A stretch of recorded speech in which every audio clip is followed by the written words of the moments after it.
They say water is life.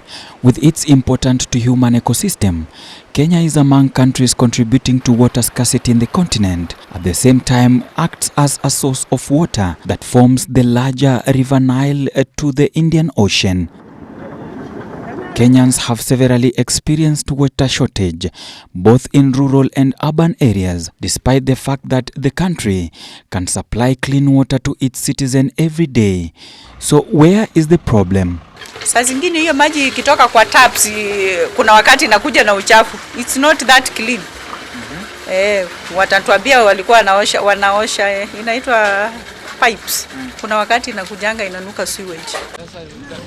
I traversed the county of Nairobi to find the rate of water access. I visited different wards in Dagoretti South constituency and interacted with the residents of Kawangware's Congo and coast areas. Saizi hakuna maji. Bila pesa, there is no water. The cheapest ni 6 bob. Hiyo unasikia hapa ni 6 bob. Mtungi ya mkokoteni ni 20. Wao unaona ni expensive. Kuna mtu hawezi ka afford hiyo 6 bob. Ni mtoto utanunulia mandazi ama ni maji utachota. Unaona hiyo ni challenge kulingana na maisha vile ilivyo. Na Kawangware shida tuko ndani ya maji. Of course sana maji nakuja kama Wednesday. Time zingine za kuja, time zingine haikuji. Sasa nina kama sasa kushota maji mpaka Kabiro. Unajua mimi nakaa hapa coast. Unaweza pata kama hapa hii area hatuna maji, inabidi tunaenda maji hadi huko mbali. So unapata ndio kitu moja yenye imetu affect sana, malandlord wetu imekuwa ni shida sana. In Eldoret town, physical water loss through leakage and illegal connection was up to 42% in October 2021, though reduced to 37% by March 2022. The national target is 20% as envisaged in the Vision 2030. Experience yangu na maji ni wakati nilianza kukaa Kawangware. Maji ilikuwa free. Hatukuwa tunalipishwa. Yes. Tulikuwa tunachota free. Ikaendelea ikakuja 1 bob. Tukakaa ikakuja 2 bob. Ikatoka 2 bob hawakupandisha na 3 bob ikapanda ikakuja 5 bob. Hapo ikachukua muda. Na ikaanza kupotea sasa. Taps ikakuwa hakuna maji, mnaenda kwa distance mbali kuchota maji. For example, tunaweza toka huku tuende side ya Kamidha kutafuta maji. Na hiyo ilikuanga tunanunua 5 bob, sio free. Climate change and water through human activity might be an uphill task on securing environment and universal coverage on water and sanitation. Peter Arap Biwot, a water expert, explains. Compared to the previous years, the water in our rivers has been going down. Our dams have been drying because of large population now in Eldoret town.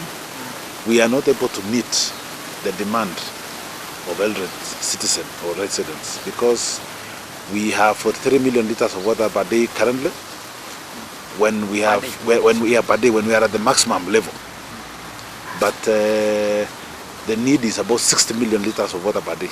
The need to protect catchment areas for continued sustainability of water sources is another problem facing Kenya and its citizens. The community adjacent to the forest depend on it almost 100%, and that is why instances of illegal logging, illegal charcoal burning, river encroachment, uncontrolled sand harvesting, and grazing activities are on the rise. The issue of non-revenue water is not an issue common among the low-level consumers. In fact, if you follow, in our experience, the lower-level consumers are not really involved a lot. But it is the high-level consumers, the mid-level and the high-level consumers who are involved. Because I think they look at water as a cost to some. There are not many, but a few of them here and there.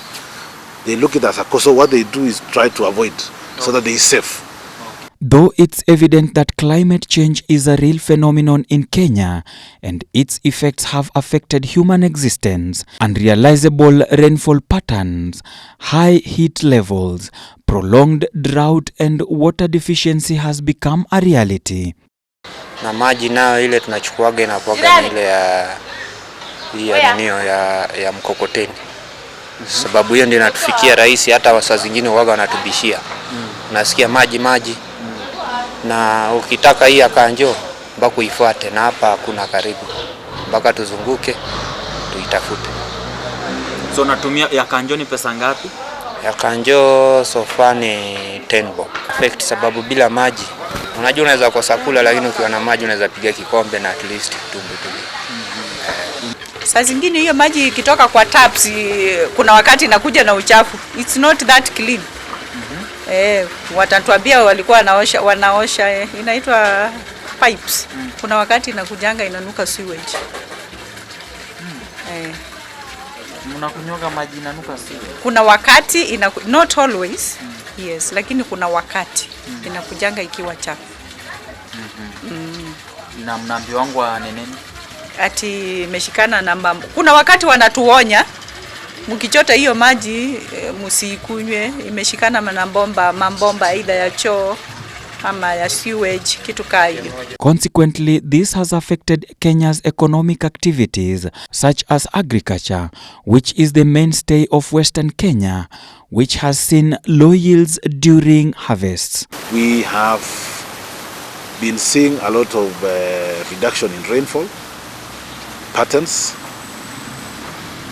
and when we don't have enough rainfall patterns or rainfall itself, when rainfall pattern changes or when we don't have enough rainfall in our catchment area, even the quality and quantity of water is affected. The water becomes concentrated. We've seen a lot of construction activities since devolution came in terms of development of roads, development of housing and this kind of projects in the rural areas.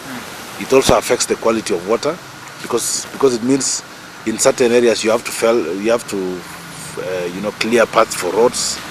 So in that process you reduce forest cover, and as a result of that it can affect the quality and quantity of water. Nairobi has experienced high number of water tankers and exhauster businesses, a sector that has for long caused disease outbreaks in Nairobi and its environs, with Nairobians forced to dig deeper in their pockets to access water. They have been named water cartels. We initiated climate action activities to be able to reverse the trend, because we are seeing that if this trend is not reversed in Eldoret, in North Rift or in the whole of Kenya, our urban areas will be affected in terms of growth, because when there is not enough water in our urban areas, when the sanitation services are not good, then human existence in our urban areas might be affected and people might opt to not live in urban areas. So we need to reverse the trend across Kenya. In Uasin Gishu County, use of smart metering and creation of an incentive of 2,000 shillings to anyone who reports, and it's confirmed and penalized to anyone breaking the law. Kenya's commitment to the United Nations Agenda 2030 on Sustainable Development Goals SDGs, and in particular SDG on universal coverage on water and sanitation, sustainable cities and communities, climate action and protection, restoration and promotion of sustainable use of terrestrial ecosystem, sustainably manage forest, combat desertification, halt and reversal land degradation, and hold biodiversity laws. So what is happening is that if we do not have proper investments in water and sanitation, infrastructure, pipelines, ensuring that we have good quality pipeline network, then it can resort to those kind of ill health. But I think in Kenya, save for, let's say, low-income areas in our towns, whether it is in Nairobi, Kisumu, or in Eldoret, low-income areas are areas where not many of our citizens have been reached with potable water or good sanitation, and that's where sometimes you might hear that there can be those kind of outbreaks. In order to save water, stakeholders recommend to discourage use of paperwork to curb the use of trees, come with ways to manage human waste, come up with initiatives for non-encroachment of rivers through incentives, work with communities in maintaining of trees planted. Climate change desks should be set in every institution and empowering women, youth and children in greening the environment by providing tree seedlings for them to be part of the initiative. The do is to make sure that all our catchment areas are conserved, whether it is Mau, Cherangani Hills, bring out a concerted effort where we foster partnerships and collaboration. Like for example, it will be in the interest of Western counties and the Nyanza counties that areas like Mau, areas like Cherangani Hills are conserved. Look, for example, as we are participating in the conservation of the Cherangani Hills water catchment area and Kaptagat forest and others, but the same water coming from the Cherangani Hills through Nzoia River goes to Western Kenya. So if you go to Western Kenya, they are carrying out a lot of activities within Western Kenya, but I think their efforts also should come to the main source of the water. Now, some few years back when this river was clean, you could come fetch water from this river, but due to human activities and climate change, this river no longer looks like a place where one can come fetch water and drink or use in the daily chores. For Ebru TV, I'm Ode Francis.